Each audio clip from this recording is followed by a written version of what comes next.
राजा परीक्षित कह रहे हैं कि प्रभु इन नरकों से बचने का साधन क्या है? इस नरक में हमें नहीं जाना, नरक में बचने का साधन क्या है? तो कहा कि तुम सच्चे मन से सच्ची भक्ति परमात्मा की अगर एक बार भी कर लो, एक बार भी तुमने अगर परमात्मा का नाम लिया है तो तुम्हें परमात्मा के किसी भी नरक का दर्शन करना नहीं पड़ेगा। राजा परीक्षित को यहाँ पर अजामिल उपाख्यान सुनाया है सुखदेव मुनि ने। बहुत सुंदर कथा है अजामिल उपाख्यान की। एक समय कन्या पूज्य तुझा श्रेष्ठ,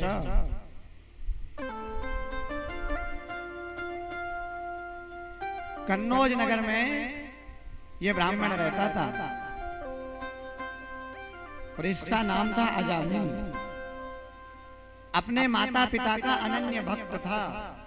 एक बार जंगल में लकड़ियां लेने के लिए गया, समीधा बीनने के लिए गया, तो इसने एक शूद्र को, एक सेवक को वेश्याओं के साथ व्रत देख लिया।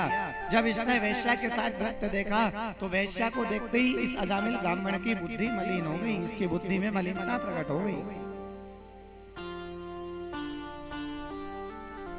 अब ये घर आया तो माता पिता को मारने लगा, माता पिता के साथ गलत गलत कृत्य करने लगा, बहुत परेशान करने लगा। एक दिन इसने क्या करा कि एक वेश्या को अपने साथ रख लिया। वेश्या इसके साथ रहने लगी।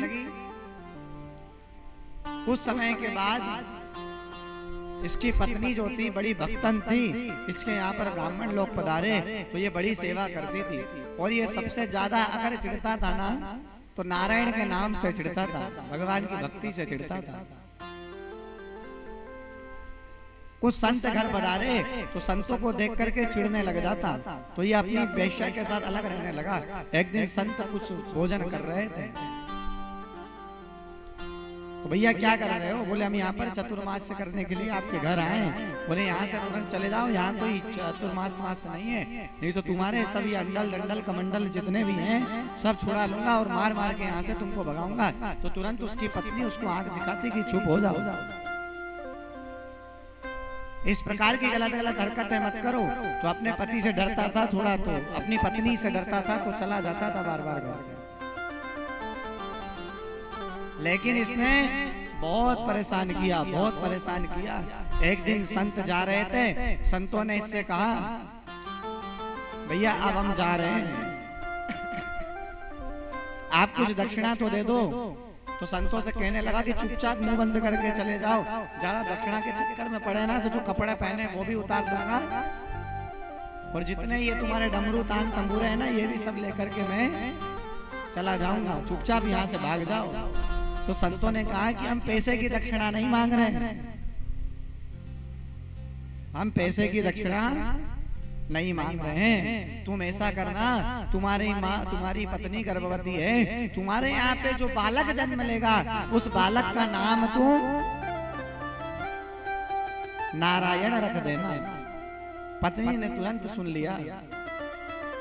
बेटा हुआ कुछ समय के बाद, जब बेटा बड़ा हुआ तो बेटे का नाम, जोर से बोलिए थोड़ा, क्या रखा? नारायण।